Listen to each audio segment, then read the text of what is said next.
स्वागत है आप सभी का सनराइज इंस्टीट्यूट में। दोस्तों, आज हम इस वीडियो के तहत 40 जीके के प्रश्न और 40 हिंदी के बहुत ही महत्वपूर्ण प्रश्न लेकर के आए हैं, जो किसी भी एग्जाम में बहुत ही महत्वपूर्ण साबित होने वाले हैं।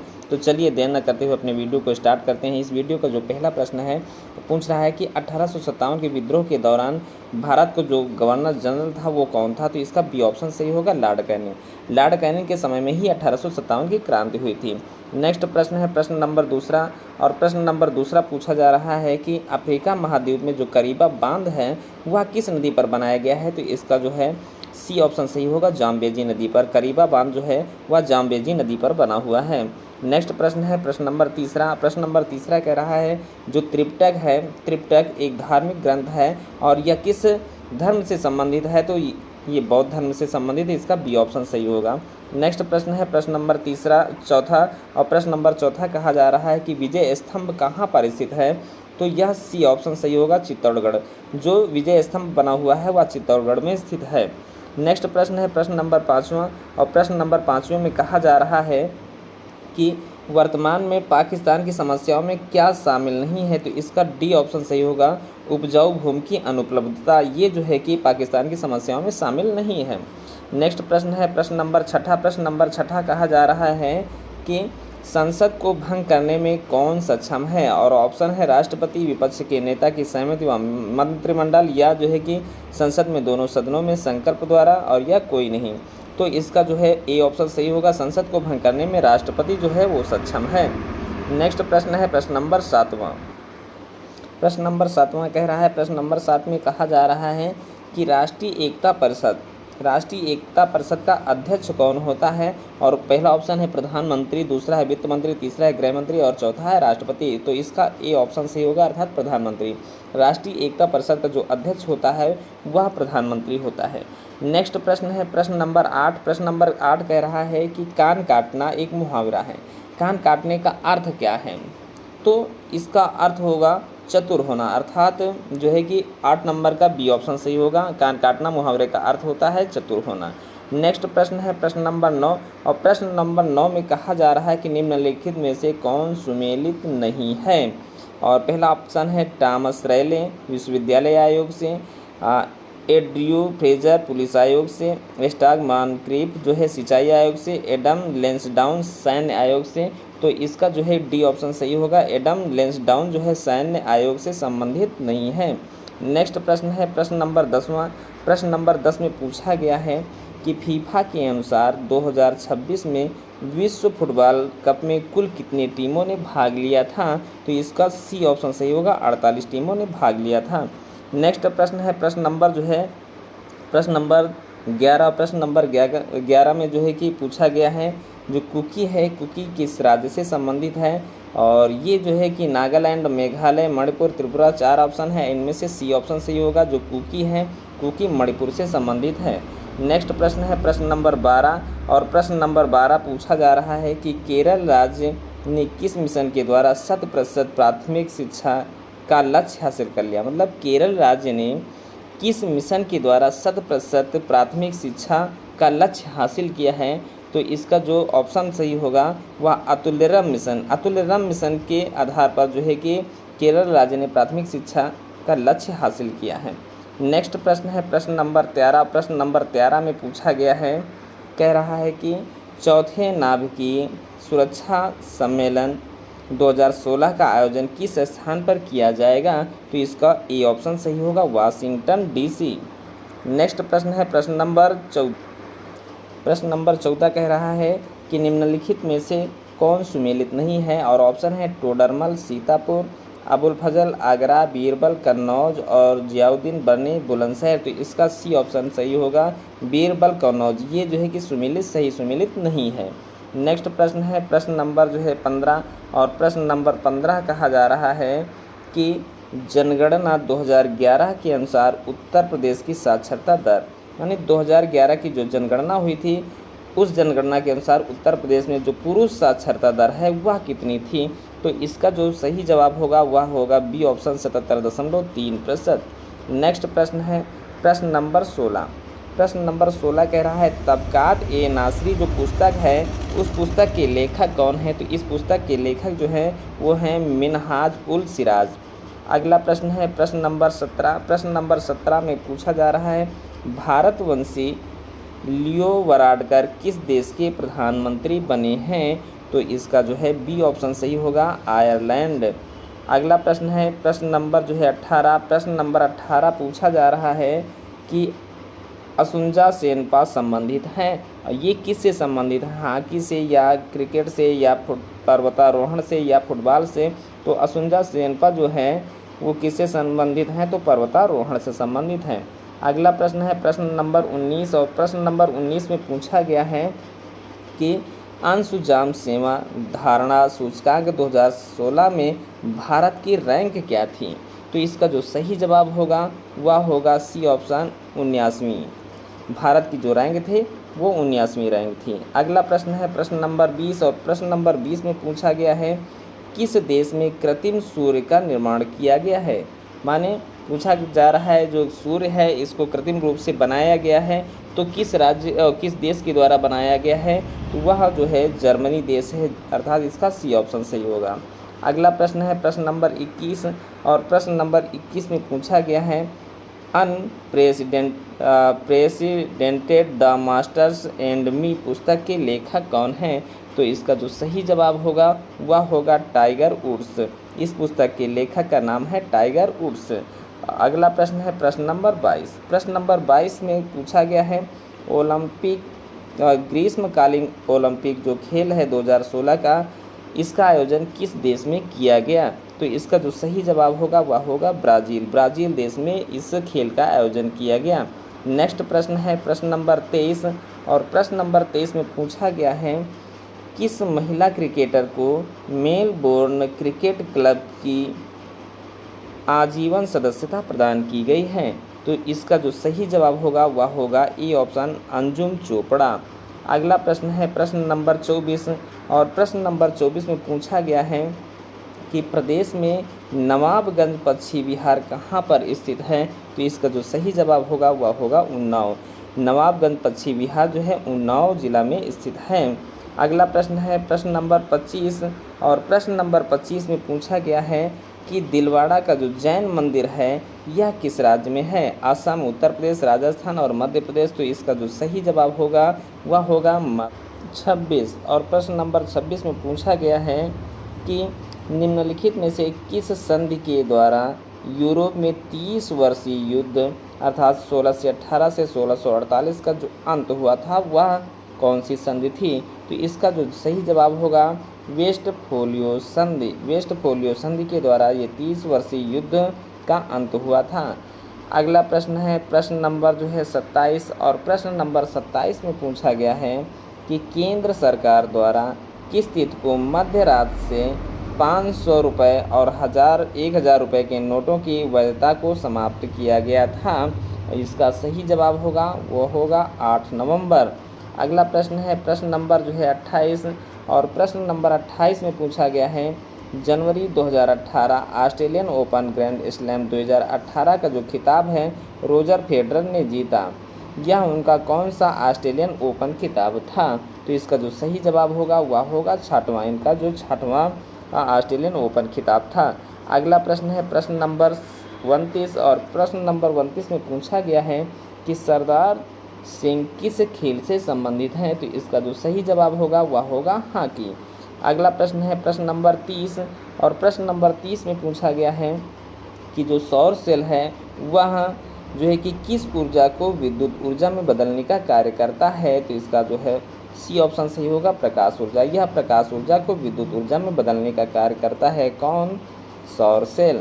अगला प्रश्न है प्रश्न नंबर 30 और प्रश्न नंबर 31 में पूछा गया है भारतीय वन्यजीव संस्थान कहाँ पर स्थित है? तो भारतीय वन्यजीव संस्थान जो है वह देहरादून में स्थित है, अर्थात इसका सी ऑप्शन सही होगा। अगला प्रश्न है प्रश्न नंबर 32 और प्रश्न नंबर 32 में कहा जा रहा है आँख की रेटिना की परंपरागत कैमरा के निम्नलिखित में से किस भाग की तुलना की जा सकती है? तो इसका जो सही जवाब होगा वह होगा लेंस, अर्थात सी ऑप्शन। अगला प्रश्न है प्रश्न नंबर 33 और प्रश्न नंबर 33 में पूछा गया है कि भारत में सिक्के जारी करने के लिए कौन प्राधिकृत है, तो इसका ए ऑप्शन सही होगा, भारतीय रिजर्व बैंक।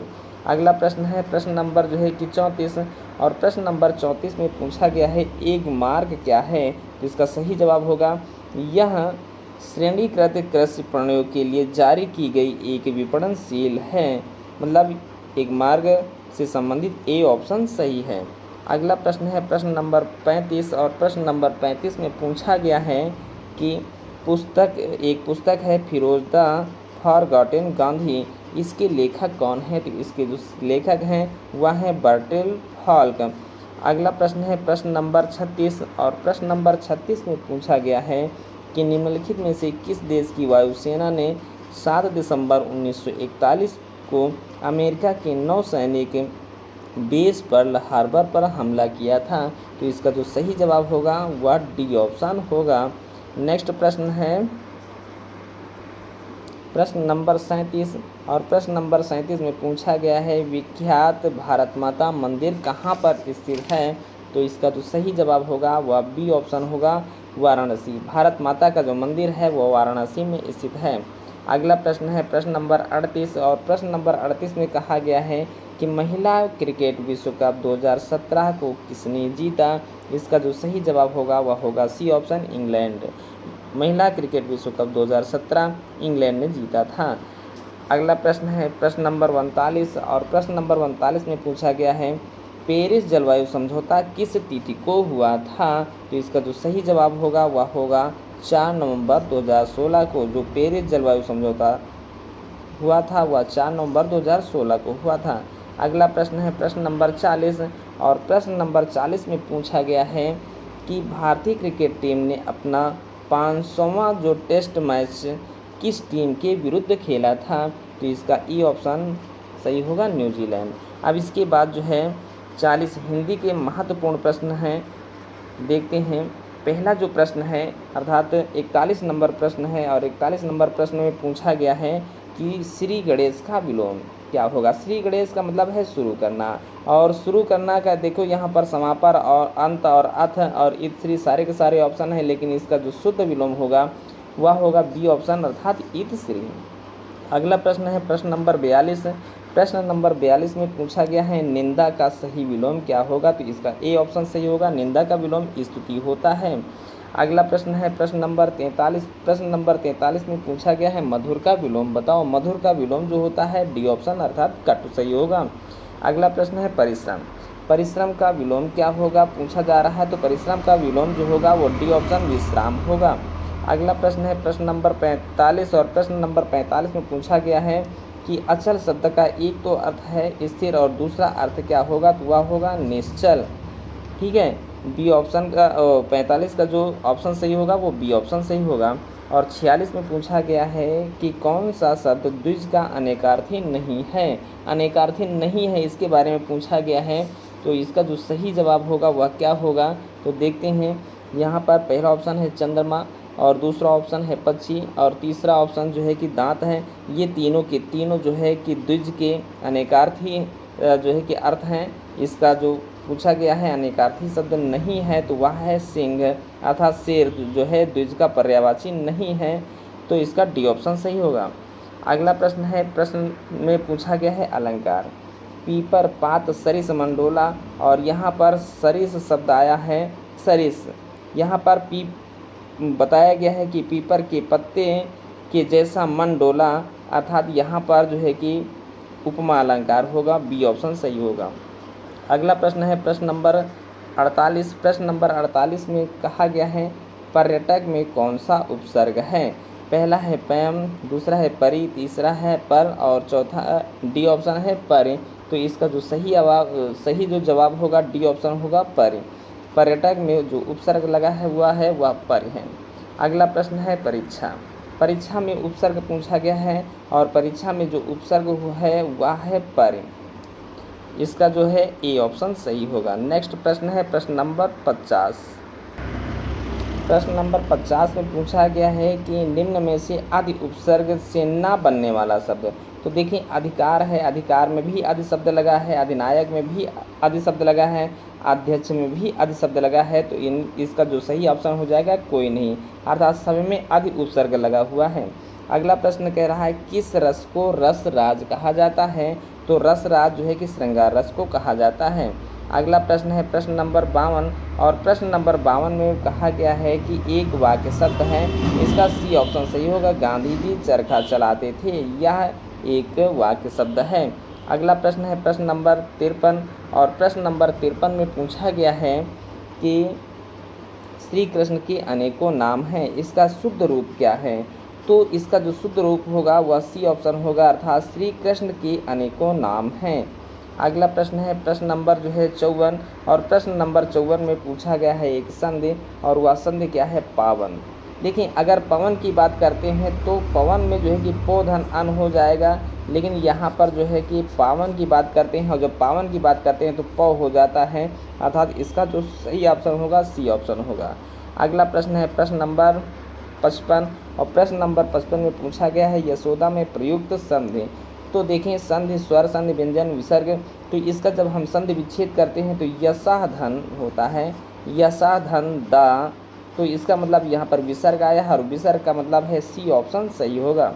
अगला प्रश्न है, अगला प्रश्न में पूछा गया है कि पौधन अन का जब संधि हम करेंगे तो क्या बनेगा? देखें अगर पो होता है तब पवन होता है, लेकिन यहाँ पर पौ लिखा है, पौ का मतलब है पावन होगा, अर्थात बी ऑप्शन सही होगा।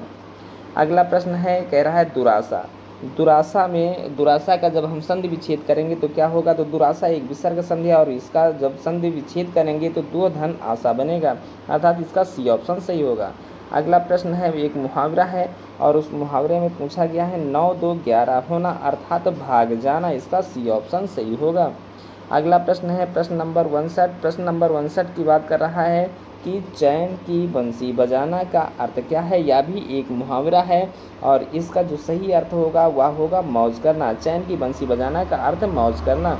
अगला प्रश्न है प्रश्न नंबर 60, प्रश्न नंबर 60 में भी एक मुहावरा है, पूछा गया है सिर उठाना मुहावरे का सही अर्थ क्या है? तो सिर उठाने का मुहावरे का जो सही अर्थ होगा वह होगा विद्रोह करना। अगला प्रश्न है प्रश्न नंबर 61, प्रश्न नंबर 61 में पूछा गया है कान भरना का अर्थ क्या है? तो कान भरना का अर्थ होता है चुगली करना। अगला प्रश्न प्रश्न नंबर 62, प्रश्न नंबर 62 में क्या पूछा गया है इनमें कौन सा तद्भव शब्द है? तो मधुप, मधुकर और भ्रमर, ये तीनों के तीनों जो है कि तत्सम शब्द हैं और इनमें जो सही ऑप्शन होगा डी ऑप्शन होगा भंवरा। भंवरा एक तद्भव शब्द है। अगला प्रश्न है प्रश्न नंबर जो है कि 63, प्रश्न नंबर 63 में पूछा गया मदरी का तत्सम क्या है? तो इसका जो तत्सम होगा वह मुद्रिका होगा। अगला प्रश्न है देवर, देवर का जो है कि तत्सम शब्द क्या होगा पूछा गया है, तो इसका जो सही जवाब होगा द्विवर, अर्थात इसका बी ऑप्शन सही होगा। अगला प्रश्न है प्रश्न नंबर 65, प्रश्न नंबर 65 में क्या पूछा गया है, कह रहा है शिक्षिका शब्द जो है का स्त्रीलिंग, शिक्षिका शब्द क्या स्त्रीलिंग है? इसमें निहित प्रत्यय की पहचान करें, मतलब प्रत्यय की बात की गई है कि प्रत्यय।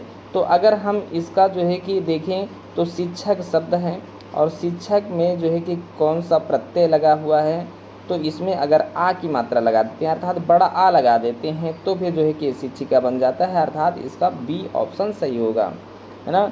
बी ऑप्शन, शिक्षिका में जो प्रत्यय है वह बड़ा आ, अर्थात बी ऑप्शन। अगला प्रश्न है प्रश्न नंबर जो है 66, प्रश्न नंबर 66 में पूछा गया है कि दर्शक शब्द के लिए लिंग और प्रत्यय की पहचान कीजिए। माने इसमें ये भी बताना है कि ये पुल्लिंग है या स्त्रीलिंग है और ये भी बताना है कि इनमें कौन सा प्रत्यय है। तो पहली तो बात, दर्शक जो शब्द है वह पुल्लिंग है और दर्शक में जो है कि प्रत्यय जो लगा हुआ है वो अग प्रत्यय लगा है, तो इसका सी ऑप्शन सही होगा। अगला प्रश्न है प्रश्न नंबर जो है 67, प्रश्न नंबर 67 में कहा गया 6 वर्ण किसके योग से बनता है? तो देखिए जो 4 जो है कि संयुक्ताक्षर हैं, एक तो त्रा है और दूसरा जो है कि ज्ञा है और एक है स्रा और चौथा तो दिया ही है। त्रा की बात करें तो आधा ता में रा जब मिलता है तब जो है कि त्रा का निर्माण होता है, और ज्ञा की बात करें तो जो है कि ज्ञा का निर्माण जो है आधे जा की बात करता है और उसके बाद अय्या की बात करता है तो यहाँ पर ज्ञा का निर्माण होता है। और सा में आधा सा और रा की बात करता है। ठीक उसी प्रकार से छा की बात करता है। इसका जो सही जवाब होगा ये ऑप्शन सही होगा। आधा का और खटपूर्ण वाला जो सा होता है, इन दोनों के मेल से छा वर्ण बनता है। अगला प्रश्न है प्रश्न नंबर 68। और प्रश्न नंबर 68 में कहा गया है कि निम्न में से अमात्रिक, मतलब जिनमें मात्रा ना हो, तो कारखाना और अंताब और चहचहाना सब में मात्रा लगी है, इसमें करो अमात्रिक शब्द है, अर्थात इसका सी ऑप्शन सही होगा। अगला प्रश्न है प्रश्न नंबर 69। और प्रश्न नंबर 69 में पूछा गया टा वर्ग किस प्रकार का व्यंजन है। मतलब तो हम जहाँ यहाँ पर कंठ की बात करें तो कंठ में का खा गा घा गा होता है। और तालब की बात करें तो तालब यहाँ पर की बात करते हैं तो चा छा जा झाइयाँ होता है। और मूर्धन की बात करें तो टाठा डा ढाड़ा होता है। और दंत की बात करें तो जो है कि ताथा दाधा ना होता है। तो यहाँ पर टा की बात करते हैं, टा मूर्धन्य है, अर्थात इसका सी ऑप्शन सही होगा। अगला प्रश्न है प्रश्न नंबर 70। प्रश्न नंबर 70 में बात की गई है कि हिंदी वर्णमाला में व्यंजनों की संख्या तो 33 होती है, अर्थात इसका सी ऑप्शन सही होगा। अगला प्रश्न है प्रश्न नंबर 71। प्रश्न नंबर 71 में पूछा गया है कि निम्नलिखित में से एक अमृत का पर्यायवाची नहीं है। अमृत का पर्यायवाची नहीं है ये बात बतानी है। तो जो अम्बुज है, अम्बुज, अम्ब माने पानी, जा माने जन्मा, पानी में जन्मा, ये अमृत का पर्यायवाची नहीं है, अर्थात ये किसका पर्यायवाची है। अगर बात की जाए तो यह कमल का पर्यायवाची है। और इसके अलावा ये सारे के सारे जो है कि सुधा है, अमी है, जीवनोदक है, ये सारे के सारे अमृत के पर्यायवाची हैं। प्रश्न नंबर जो है कि 72। प्रश्न नंबर 72 में पूछा गया है भौरा का पर्यायवाची शब्द है, तो इसका ए ऑप्शन सही होगा। सिलीमुख भौरा का पर्यायवाची शब्द है। अगला प्रश्न है प्रश्न नंबर 33। और प्रश्न नंबर 73। प्रश्न नंबर 73 में पूछा गया है कि इंद्र का पर्यायवाची शब्द है, तो इंद्र का पर्यायवाची शब्द जो है वह है मधवा शब्द। और अगला प्रश्न है प्रश्न नंबर जो है 74। और प्रश्न नंबर 74 में कहा गया है कि अतन का पर्यायवाची शब्द बताएं, तो अतन का पर्यायवाची जो शब्द है वह है सी ऑप्शन, अर्थात कामदेव। अगला प्रश्न प्रश्न नंबर 75। प्रश्न नंबर 75 कह रहा है कि माली आवत देख कलियन करी पुकार और फूले फूले चुन लिए काल हमारी बार, इसमें कौन सा अलंकार है, तो इसका डी ऑप्शन सही होगा।